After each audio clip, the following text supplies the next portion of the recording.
Salut la gang! Bienvenue à bord de mon espace famille, semaine 188. Cette semaine, on vous fait visiter. En fait, on est parti. De où c'est qu'on est parti? De Yumatan. De où ma tante, on est parti? Hey! Saint-Siméon. Non, mais avant d'arriver à Saint-Siméon, on est parti de où la semaine passée? Là-bas, là, regardez l'autre vidéo, vous allez savoir. Anyway. On est parti de Séquoia. Merci Dominique. Donc, quand on est parti de Séquoia, en fait, sur le trajet pour se rendre à Saint-Siméon, on a dû retraverser, en fait, la vallée, dans le fond, encore une fois. Donc, on était vraiment entouré là, des champs, de plein de cultures. On a eu quelques surprises, c'est-à-dire tomber sur un champ de roses. Oui. Hallucinant. Ça sentait tellement bon. On a eu aussi une assez grosse surprise. On ne savait pas que la Californie était autant producteur de pétrole. Donc, on a vraiment eu... Mais on n'en a jamais vu autant en si peu d'espace. C'était concentré. Ouais, c'était vraiment impressionnant. Et on a aussi eu une bulle d'arrêté dans un verger, en fait, de lavande. Alexandre, il a vu ça, puis ça fait longtemps que je dis, oh, moi, j'ai hâte d'aller à Bleu Lavande au Québec. Puis bon, là, Alexandre, il a vu ça. Vroom, on est sorti de l'autoroute, il a arrêté. Puis, mon Dieu, quelle chance. On pouvait, en fait, aller dans les champs. C'était gratuit. On a pu prendre toutes les photos qu'on voulait. Il n'y avait pas de trouble avec ça non plus. On s'est acheté quelques petits produits aussi qu'on avait besoin. Les huiles essentielles. Donc, c'était vraiment un bel arrêt surprise. Puis, par la suite, dans le fond, on a retraversé encore la Californie d'est en ouest. On fait vraiment du zigzag. Là. Si vous suivez là, sur une carte là, les points qu'on fait, c'est vraiment... mal à la tête. Ouais, c'est vraiment du zigzag, mais on va aller voir tous les points qu'on... Tu sais, on le sait, on le ressent, c'est un voyage d'une fois, c'est-à-dire qu'on passe une fois ici, on sait qu'on ne reviendra pas. Ou, en tout cas, si jamais on revient, ça va plus être en avion pour cibler des zones vraiment. Mais, donc, c'est important pour nous de couvrir vraiment le plus de choses qu'on voulait voir. Et parmi ces choses-là, il y avait le troupeau, en fait, d'éléphants de mer. Donc, c'est rare qu'on peut en voir à part d'aller dans le Grand Nord. Donc, mais quand on va à Saint-Siméon, en Californie, il y a plein de points où on peut les observer. Là, vous allez me dire, OK, mais Vicky, ça, c'est un gros seal, là, genre, c'est un gros phoque, c'est un gros lion de mer. Non, c'est vraiment une espèce différente. C'est vraiment beaucoup plus gros aussi. Là, ce que vous voyez, ce qu'on nous, on a pu voir, en fait, c'est pas les gros mâles, là, les plus vieux, là. Les plus vieux, on peut les voir pendant l'hiver à cet endroit-là. Donc là, ce qu'on voyait, c'était les femelles. C'était surtout les adolescents, je vous dirais. Il y avait quelques adolescents mâles, donc c'est ça qu'on voit. Quand vous voyez l'espèce de nez plus allongé, ce sont des mâles, puis c'est ça en fait qu'on voulait vraiment voir, tu sais. Et on s'est fait même dire là, que les mâles adultes, là, les éléphants de mer, pouvaient avoir, dans le fond, c'est que leur nez va comme se transformer en trompe, puis que la trompe, en fait, peut aller jusqu'à 2 pieds de long. Donc là, celui-là que vous voyez à l'eau, c'est vraiment là, celui-là qui avait probablement le nez le plus long, la trompe la plus longue qu'on voyait. Puis ça, pour avoir une trompe comme ça, c'est à peu près 5-6 ans qu'il devait avoir environ.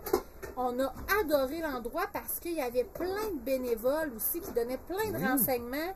Il y avait comme un visitor center, mais il y avait aussi plein de gens sur la plage où tu peux les observer. Hey, on s'excuse, ce ne sera pas notre meilleur back sound vocal. Je ne sais pas à quel point vous entendez. On est quand même près de la route, donc les enfants cuisinent en même temps, mais bref. On voulait être sûr de vous mettre ça en ligne dimanche matin, donc c'est pour ça qu'on le fait en ce moment. Donc, les bénévoles, là, c'est rare que j'ai vécu ça, mais on manquait de questions avant qu'eux fassent « Ok, ben je vais aller voir quelqu'un d'autre ». Ah non, ils étaient vraiment motivés, là, c'était fou, là, puis même au-delà de la motivation, tu sais, c'était vraiment il y avait une envie de nous faire apprendre, de nous expliquer des choses. On a vraiment appris plein de choses. C'était vraiment cool pour eux. Et c'était une activité totalement gratuite. Donc ça a été vraiment un gros coup de cœur. Après ça, on est parti. Saint-Siméon, dans le fond, c'est sur le bord de la renommée... La 1, en fait. 1. La route historique. Mais il y a eu un glissement de terrain l'an passé dû à une tempête et le chemin n'est pas réouvert encore. Fait que la 1 est coupée en deux entre Los Angeles et San Francisco. Et ça, c'est un membre de la famille, le chum à ma cousine, qui m'a dit non, mais faut pas que tu manques ça, là, parce que c'est vraiment une des plus belles routes que vous pouvez rouler. Pour être super honnête et transparent, comme on l'a toutes les semaines avec vous, la partie Saint-Siméon jusqu'à l'éboulement nous a vraiment beaucoup émerveillés. faisait beau, on réussissait à voir les points de vue de l'eau, même en roulant, en arrêtant, plus de points d'arrêt aussi. Tu avais accès à des plages. Oui, on avait accès à des plages. Il y avait en plus, tu sais, il y avait les animaux aussi. Bref, nous, cette portion-là, on l'a vraiment beaucoup appréciée. On s'est même dit que ça avait un petit look Terre-Neuve. Oui, on était comme mélangé Terre-Neuve, le BC, c'était comme un... C'était étrange parce qu'il y avait comme... La première plage qu'on a marché, il y avait vraiment une retrouvaille là, avec ce qu'on avait vécu au BC, puis de... C'était étrange parce que là, on regardait les enfants, puis ils avaient vieilli de 4 ans, tu sais. Puis là, on voyait comme un peu comme tout ce qu'on a vécu en 4 ans. C'était vraiment weird, là, comme sensation. Mais, c'est ça, tu sais, c'est... Comment je pourrais dire ça? C'est réaliser le cheminement, mais de les voir là, tout de suite, l'odeur de l'océan. Ils ont retrouvé les algues avec les autres qui appellent ça les grosses carottes là, avec quoi qui jouent puis qui font des chemins d'eau.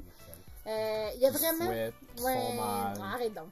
Ça, c'est juste parce qu'on a des enfants, point. Okay. Mais bref, il y avait toute cette retrouvaille-là. C'était vraiment un beau. C'était vraiment un beau moment, ça a fait du bien. Puis là, je sais, il y en a plusieurs qui m'ont écrit « Eh mon Dieu, il a pas l'air de faire beau ». Il faut comprendre que là, on est dans la transition des chaleurs. T'sais, on passe du froid au chaud, donc là, l'océan est très, très, très froid encore. L'océan est à 55. Crée énormément de brume. Écoutez, regardez, on voyait, là, ça c'est l'autre partie de la 1. On a vraiment essayé, on est allé revirer là, des deux bouts, comme pour essayer de rejoindre le plus loin qu'on était capable malgré l'éboulement. Mais la densité du brouillard, c'était vraiment impressionnant. Puis là, t'arrives sur... Tu tournes un coin, puis là, t'es là, en haut du nuage. Ça, c'était fou, là. C'était hallucinant, là. Ouais, ça, c'était vraiment cool. On a un peu manqué le vidéo photo, là. Une petite minute de trop. Alexandre dit qu'on a fait trop de vent quand on est passé avec le char. Mais, tu sais, je sais pas à quel point cette partie-là entre Monterrey, Carmel, Val-de-Scie, puis l'éboulement vaut la peine. Mais on l'a quand même fait, on est fiers de l'avoir fait, puis juste l'odeur. Tu sais, tout le monde dit « Ah mon Dieu, il avait pas l'air de faire beau », mais je comprends. Mais c'est ça tout l'été. Mais c'est ça souvent, une grosse partie de l'été. Là, on est vraiment là, je vous le dis, l'Ouest américain, il faut comprendre, c'est quand même complexe à faire. Si c'est pas ça, c'est les feux de forêt, c'est les grosses chaleurs. Là, nous, ça va être plus... hop là, on est peut-être même un petit peu trop tôt pour pas avoir de tempête de neige. Fait que, tu sais, là, on joue là-dedans, on essaie de comprendre tout ça. En fait, on est dans la vraie vie, dans la vraie réalité. Et pour eux, c'est l'été. On est allé, dans le fond, visiter, là, il y avait comme une espèce de crique où on voyait des calas en pleine nature. Moi, je capotais. Puis il y avait un ruisseau. Et il y a comme eu plein de familles qui devaient faire l'école à la maison. C'était comme le lieu de rencontre. Vraiment, les garçons pouvaient faire moins de bruit, s'il vous plaît. J'essaie de me concentrer, mais là, mon TDAH, là, complètement perdu, là. Donc, c'était vraiment beau, puis j'étais comme, mon Dieu, tu sais, c'est vraiment cool. Mes enfants faisaient vraiment, c'était comme l'école de la nature, puis tu voyais tous les enfants libres, en mode d'exploration, c'était vraiment chouette. Puis nous, ben, ça nous fait du bien, ce temps-là, manteau de sucre. On vous l'a dit, vivre toujours au très chaud, c'est autant difficile que vivre toujours dans le brouillard ou toujours dans le froid. Ça devient vraiment intense. De la neige. Mais Dieu merci, quand on est arrivé là, on a eu de la neige. Grâce aux poissons, en fait. On s'en fiche. On s'en fiche. Non, mais ça aussi, c'était une drôle de surprise. On arrive là, on n'avait pas vraiment d'attente. Monterrey. Ça, c'est à Monterrey. Merci de me recadrer. À Monterrey, on arrive là. Super belle grande plage. L'eau super claire à côté du port. Et il y avait même des sea lions qui venaient se baigner vraiment proche. Il y en avait un qui était comme un petit peu aventurier. Là. Il était vraiment près des gens qui se baignaient. Mais la plus belle surprise de cet endroit-là, c'est le banc de sea lion qui était comme tout collé, qui essayait de faire comme une petite sieste, tout emmitouflés les uns sur les autres. Ça, c'était la première fois qu'on voyait ça. C'était vraiment cool. Hey, juste ça, pour nous, là, ça vaut tellement la peine. Autre point que je ne veux pas oublier, Carmel by the Sea. Beau petit spot. Vraiment, parce que j'ai aucune image. Non. Mes images étaient vraiment pas belles. Mais c'est vraiment un beau petit village cuteness qui est différent. Le sable blanc. Tu avais une belle promenade aussi, le sable blanc. Tu avais une belle promenade le long de la plage. Puis les petites maisons, ça avait l'air des petites maisons des filles clochettes. Là, c'était vraiment étrange, c'était vraiment différent. Mais j'ai pas réussi à bien capter l'endroit. Mais bref. Ce qu'on se rend compte aussi, c'est que la Californie, elle est réputée pour ses plages. Ouais. Pas pour son eau pour se baigner. Ouais. parce que c'est trop froid. Et tu fais du surf avec même là, wetsuit, même si ça serait chaud, à la couleur qu'elle a, ish. pas tout le temps. Pas souvent. Honnêtement, il y a bien des endroits qu'on est arrivé, on a fait comme, hey, je me baignerais pas là, moi, là. Tu sais, je sais qu'il y en a qui se baignent, mais honnêtement, c'est vraiment plus des belles plages. Le sable est beau, c'est des grandes plages, mais c'est froid. Puis, c'est très venteux aussi. Les vagues sont énormément puissantes. Fait que, en tout cas, on apprend. On découvre et on apprend. Un point positif, par exemple, de la Californie, les fruits, se promener dans toutes les cultures c'est tellement gros, la vallée centrale, là. Pour vrai, on réalise pas à quel point c'est fou. Tous les légumes, les fruits qui viennent de la Californie. Tu sais, on achète ça des fois, on va faire, ça vient de la Californie. C'est capoté. L'étendue, pour vrai, de la culture là, en Californie, c'est capoté. On a même fait dodo dans les champs de salade. On s'est promené. Il y a des fleurs sauvages partout, mais partout en Californie. C'est capoté pour vrai. Beaucoup de jardins de roses aussi. Fait que il y a comme plein de petites différentes subtilités qu'on apprécie. Donc, on a décidé, c'est ça. On continue dans le fond, on s'est déplacé dans le fond là vers San Francisco, qui a été vraiment un beau coup de cœur. On a passé 3 jours. On a visité, en fait... on a fait un petit aller-retour à Sacramento. Qui est la capitale de la Californie. Parce qu'on n'avait pas trouvé grand-chose de différent là. On a meublé notre après-midi, dans le fond, avec le déplacement. On est allé voir le Capitole, qui était très beau. Oui, en fait, de l'extérieur, super moderne. On rentre en dedans, super old style. Ils ont comme tout refait qu'est-ce qui était au départ. Fait que c'était vraiment un gros clash. Et on a passé en tour de l'autoroute par un passage pour se rendre au Old Sacramento. Ça, c'était vraiment cool. C'était vraiment weird. Un village western. Là. Vraiment, Gabriel. Et on arrive là, puis complètement un autre style. Là, c'était vraiment super bien encadré. C'est comme bien restauré. C'était vraiment l'aboutissement du chemin de fer et des bateaux à vapeur.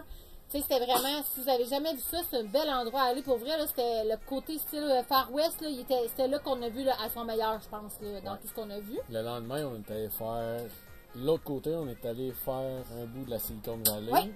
On est allé qui voir est dans le fond, pour les gens, là, parce que là, le centre technologique. En fait, c'est ça. Puis c'est vraiment. C'est pas là où ils font les implants. Non, pas du tout. Mais, c'est vraiment con. Mais, tu sais, l'art de me déconcentrer complètement. En fait, c'est là où il y a des très gros sièges sociaux. Donc, on a fait Google, Apple, Facebook.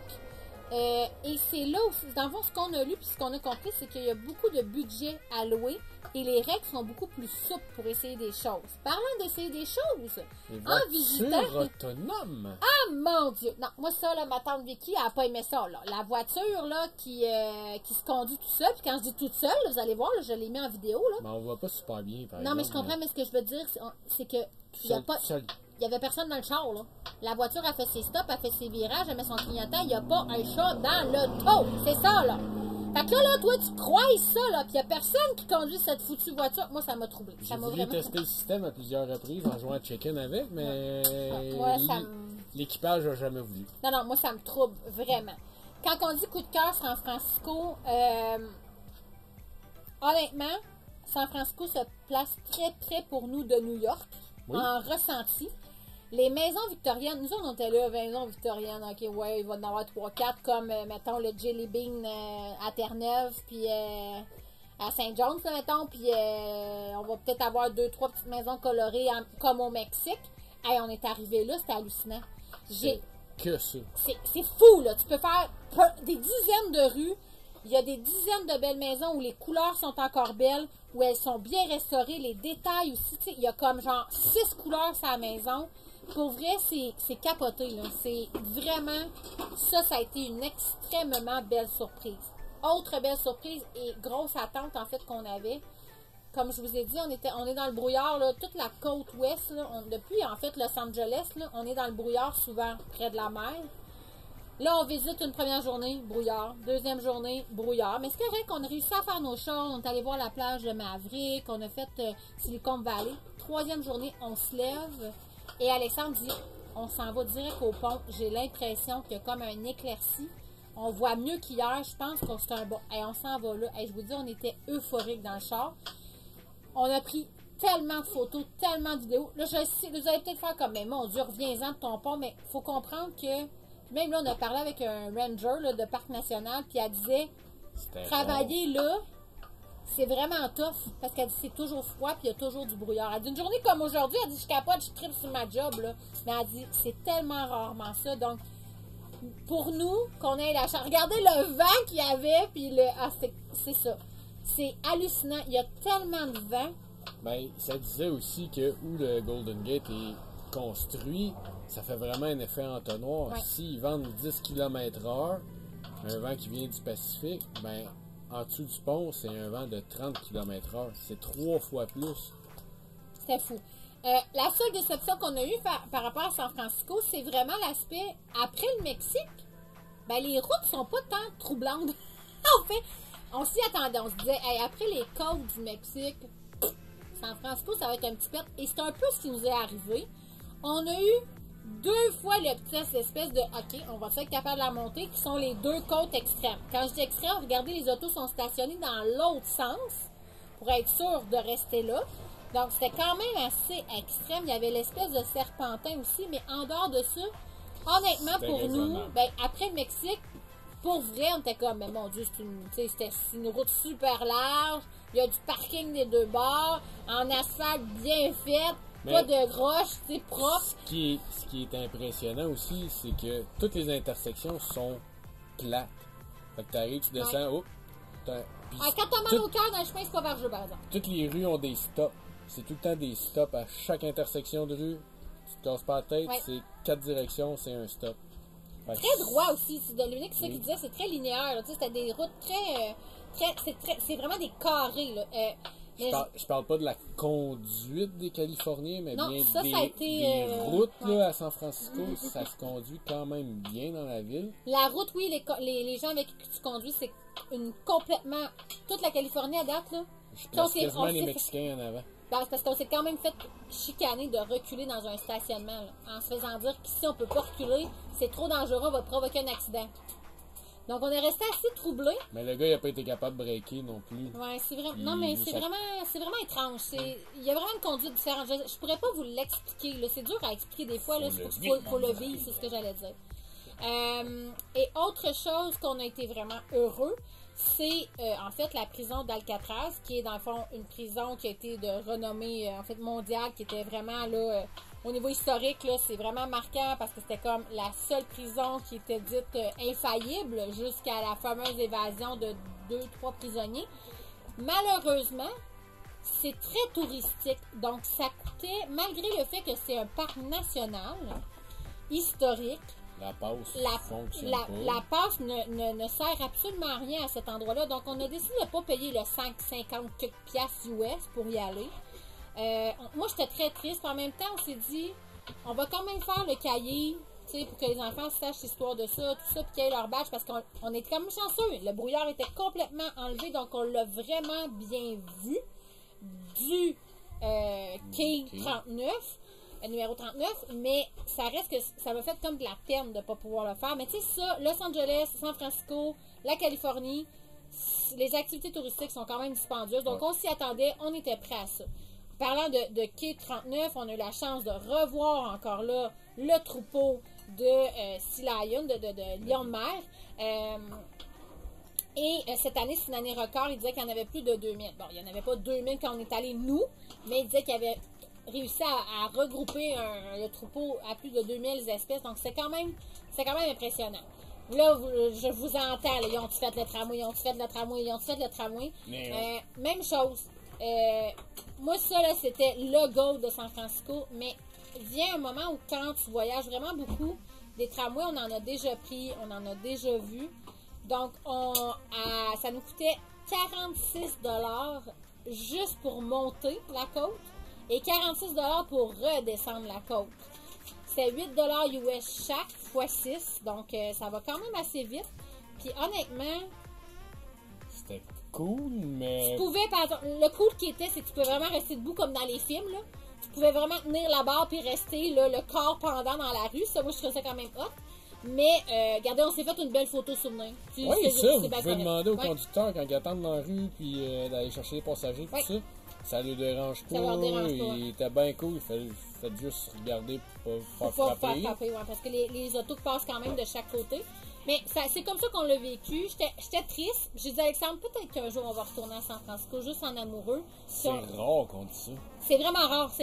La dernière fois qu'on a dit ça, c'était avec New York. Puis on est retourné à New York, puis on a encore aimé New York. Fait que j'ai vraiment l'impression. On vous parle, on en a fait des villes, là, pour ceux qui nous suivent depuis le début, là, des villes américaines, on en a fait en tabarnouche. San Francisco a vraiment été un coup de cœur architectural, de beauté à voir. La vibe douce. On a fait un parc, le parc des Maritimes, là. Les rangers, les madames étaient tellement gentilles. Vraiment, on a aimé la vibe. Le quai 39, très touristique, beaucoup de monde, magasins et restaurants, ça n'a pas été pour nous, mais en dehors de cet endroit-là. Un petit sac de popcorn à 8 piastres et demi. Non, c'est plus que ça, chérie.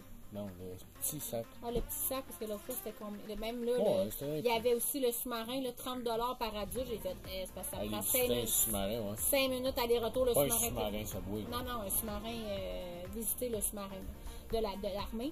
Mais bref, il y a des points positifs, il y a des points négatifs au niveau des coûts. Mais sinon, on a été super chanceux. On a fait un beau boondocking au port, devant les gros bateaux maritimes. Je me sentais quasi comme à la maison à Beauharnois devant notre spot là, avec Hydro-Québec, là, notre spot de boondocking qu'on tripe. Fait qu'on a adoré San Francisco pour vrai. Puis juste en architecture, là, pour vrai, ce matin on a quitté et on était triste. On aurait voulu rester encore. Le downtown était magnifique, il tripait bien raide sur tous les immeubles possibles imaginables. Puis je vous dis, j'aurais pu là, en prendre des images, des photos, on aurait pu vous tenir ça pendant des heures. Donc, on espère que vous avez apprécié votre... On fera une soirée PowerPoint. Donc, on espère que vous avez apprécié. C'est tout pour cette semaine. On poursuit la route vers le nord. Donc, on se voit... Le nord, il fait chaud. Ouais. En tout cas. Laisse le nord. En tout cas, ciao, ciao! Bonne semaine! Ciao!